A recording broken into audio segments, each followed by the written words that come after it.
Assalamualaikum warahmatullahi wabarakatuh. Selamat berjumpa kembali di Peci Kiai Channel. Mudah-mudahan kita semua senantiasa diberikan kesehatan dan keberkahan dari Allah Subhanahu wa Ta'ala. Ada hal yang menarik yang merupakan tanggapan dari Kiai Haji Imaduddin Utsman Al-Bantani berkaitan dengan reuni 212 yang dilaksanakan pada tanggal 2 Desember 2024, tepatnya hari Senin. Ya, beliau menanggapi tentang reuni 212 tersebut. Ada beberapa poin yang menarik yang Kiai Haji Imaduddin Utsman Al-Bantani tanggapi. Yang pertama adalah beliau menanggapi tentang bagaimana masa aksi ini, masa reuni 212 ini yang mengalami penurunan drastis dibandingkan di tahun 2016. Jadi yang hadir di acara reuni 212 kemarin itu jauh jumlahnya, jauh banyaknya menurun dibandingkan dengan aksi 212 tahun 2016. Maka ini yang disoroti, dan beliau menyatakan bahwa banyak masyarakat yang sudah sadar bahwa apa yang dilakukan oleh atau di dalam reuni 212 ini adalah hal-hal yang dianggap tidak signifikan, artinya tidak terlalu penting dilakukan. Nah, untuk lebih lengkapnya kita dengar pernyataan daripada Kiai Haji Imaduddin Utsman Al-Bantani. Reuni 212 kemarin itu ruh semangat pertama dari adanya 212 itu bagi orang-orang yang mengikutinya itu sudah luntur. Demikian tadi pernyataan daripada Kiai Haji Imaduddin Utsman Al-Bantani yang menyoroti bahwa penurunan yang sangat drastis jumlah massa yang ikut di reuni 212 yang tepatnya kemarin hari Senin 2 Desember 2024. Lalu kemudian Kiai Haji Imaduddin Utsman Al-Bantani pun menyoroti berkaitan dengan bahwa yang terjadi sesungguhnya adalah di reuni 212 itu yang nampak ke permukaan yang muncul adalah munculnya HTI. Jadi khilafah yang dikumandangkannya. Jadi lebih dominan terlihat seperti reuninya daripada HTI. Karena dilihat daripada atributnya, di mana bendera-bendera HTI bertebaran, ya, bermunculan, yang menggambarkan keeksistensian dari partai HTI itu sendiri. Nah, ini yang disoroti oleh Kiai Haji Imaduddin Utsman Al-Bantani, karena seolah-olah reuni 212 itu justru adalah menghidupkan kembali daripada khilafah atau yang digaung-gaungkan oleh HTI. Karena HTI itu kan sesungguhnya sudah dibubarkan secara organisasi, tetapi latennya ini yang masih kemudian muncul ke permukaan, dan acara kemarin itu seolah-olah mengakomodir daripada ide-ide tentang khilafah yang diinisiasi oleh HTI. Berikut ini lengkapnya pernyataan dari Kiai Haji Imaduddin Utsman Al-Bantani. Acara kemarin adalah acara HTI dibanding acara 212 yang representasi dari berbagai macam elemen di masa lalu itu. Negara harus hati-hati, negara harus waspada bahwa walaupun kekuatan-kekuatan itu sudah semakin mengecil, bahkan nyaris tidak ada, tetapi ideologi itu masih ada, dan ex-HTI itu masih ada. Kenapa? Karena HTI itu waktu dibubarkan kan relatif masih muda. Jadi orang-orang yang masih muda-muda itu di bawah 50 tahun. Jadi hari ini pun para khilafah itu tanpa adanya HTI secara organisatoris, tetapi mereka masih ada. Bisa dilihat dari bendera-bendera yang banyak berkibar di acara 212 itu adalah bendera-bendera HTI.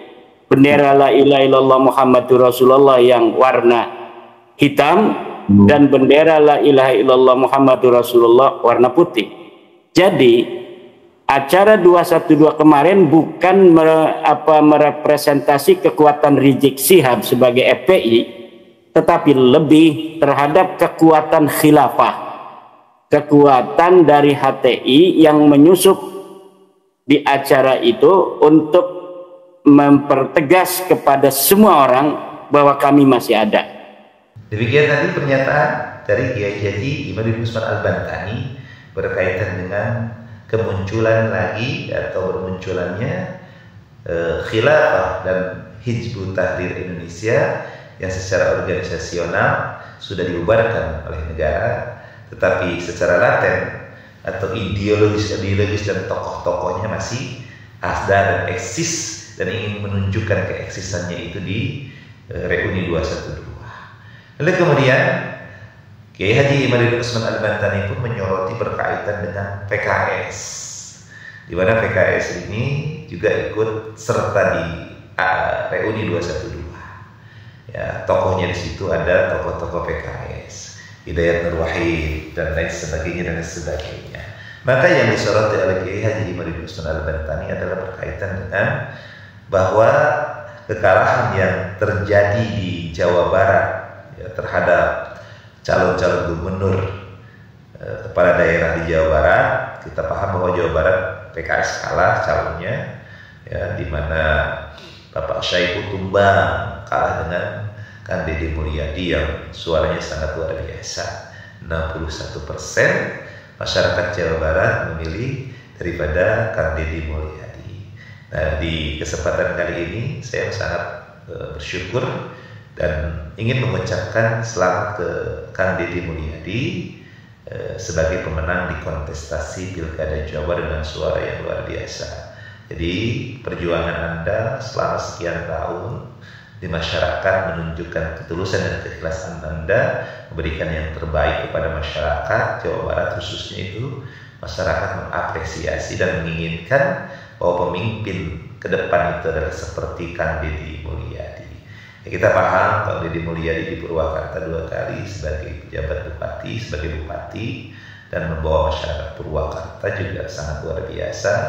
Ada hal-hal yang sangat positif yang dilakukan Kang Deddy Mulyadi selama beliau menjabat sebagai bupati dari Purwakarta itu sendiri.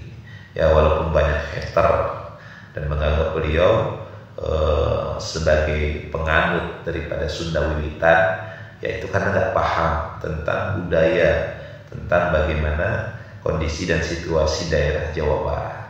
Jadi kita bisa paham mana yang menyeleweng dari akidah Islamiyah atau tidak. Jadi lihat saja akidahnya.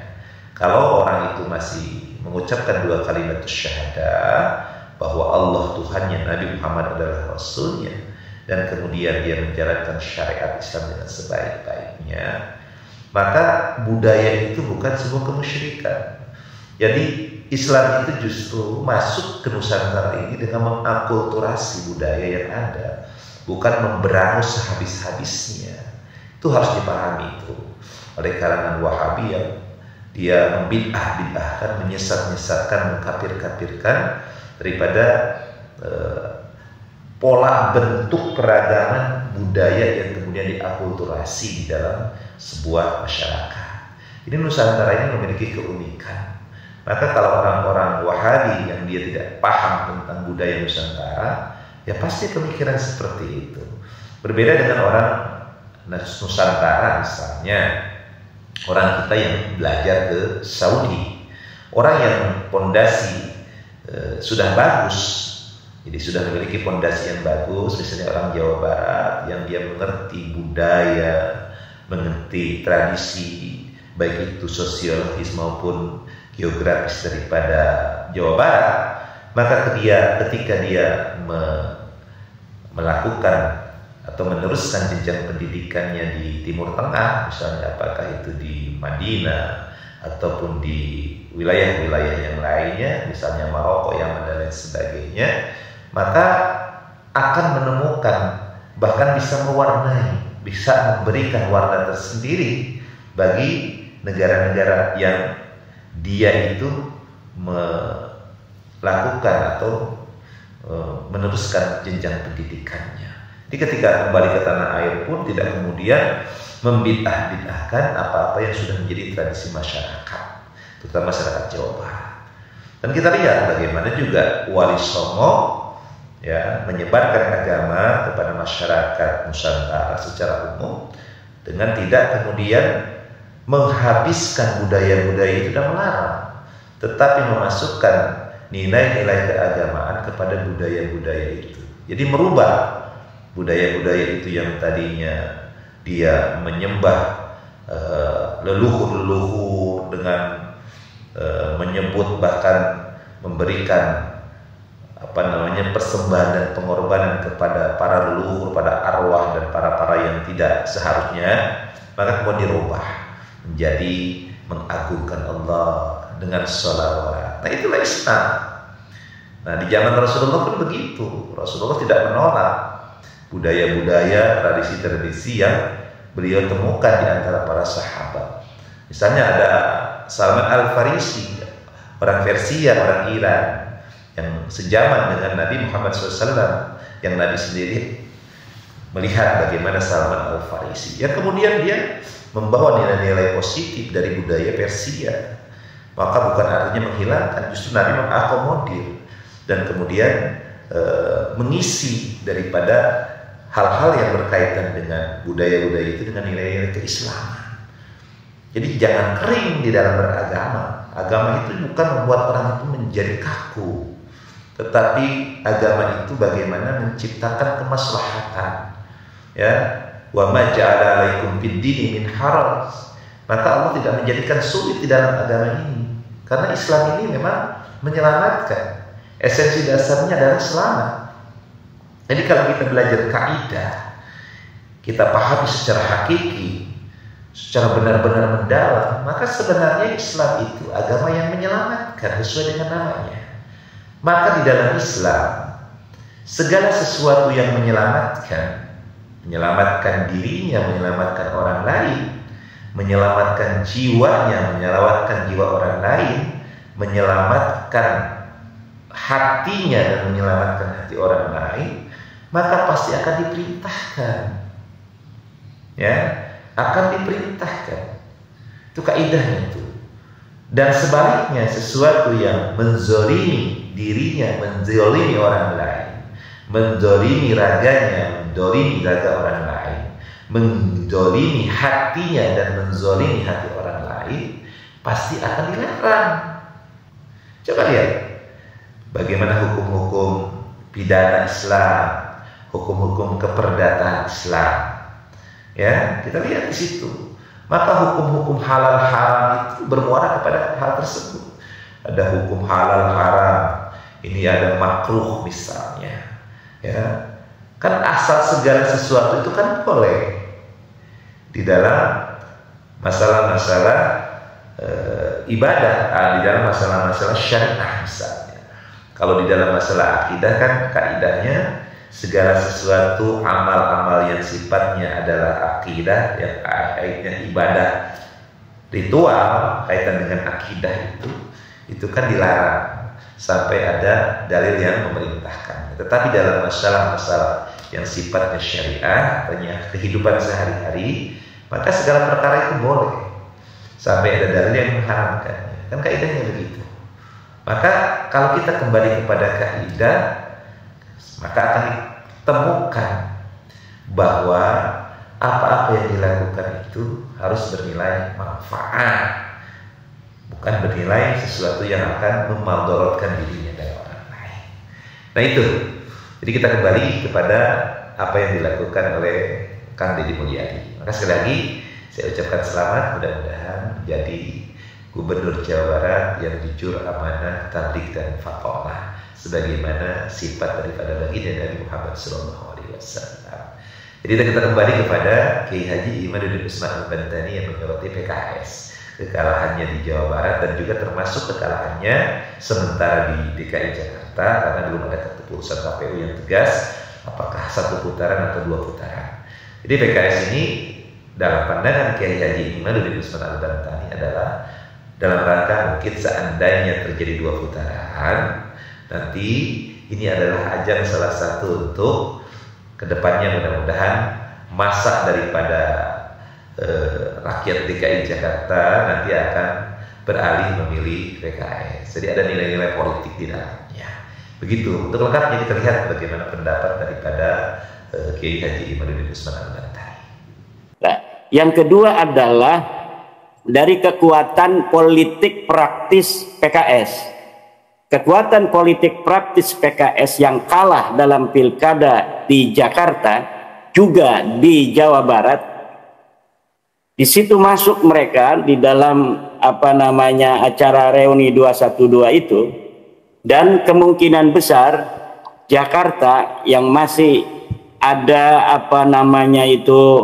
kemungkinan 1 putaran atau 2 putaran, ini isu agama akan dikapitalisasi kembali untuk menumbuhkan semangat kepada pendukung PKS agar bagaimana Pilkada DKI Jakarta bisa 2 putaran. Dan ini saya kira hal-hal yang Bapak Presiden harus mewaspadainya, walaupun memang sebelah daripada PKS itu, yaitu Kang Ridwan Kamil, adalah merepresentasi dari politik praktis Bapak Presiden. Demikian tadi pandangan dari Kiai Haji Imaduddin Usman Al-Bantani terhadap reuni 212 yang tepatnya pada hari Senin tanggal 2 Desember tahun 2024 dilaksanakan.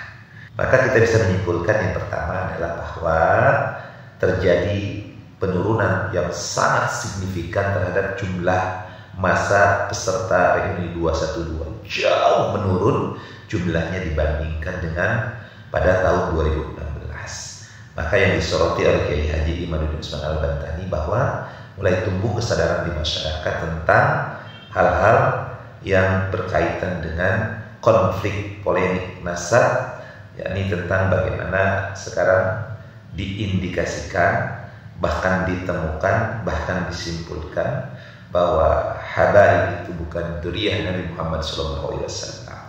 Lalu yang kedua adalah bahwa ada bahaya daripada HTI yang mengusung khalifah. Jadi mengusung khalifah, maka ini perlu diwaspadai, perlu diantisipasi oleh pemerintahan Bapak Presiden Prabowo Subianto. Dan yang ketiga yang disoroti oleh Kiai Haji Imaduddin Usman Al-Bantani adalah bahwa ajang 212 reunian itu merupakan ajang PKS untuk mendongkrak suara setelah terjadi kekalahan di Jawa Barat dan terutama sekarang di DKI Jakarta, walaupun masih ada peluang untuk putaran kedua. Mudah-mudahan bisa bermanfaat dan memberikan pencerahan. Apabila ada kesalahan, mohon maaf yang sebesar-besarnya. Usikum wa nafsi bittaqallah wa wallahu muwaffiq ila aqwamit thariq. Assalamualaikum warahmatullahi wabarakatuh.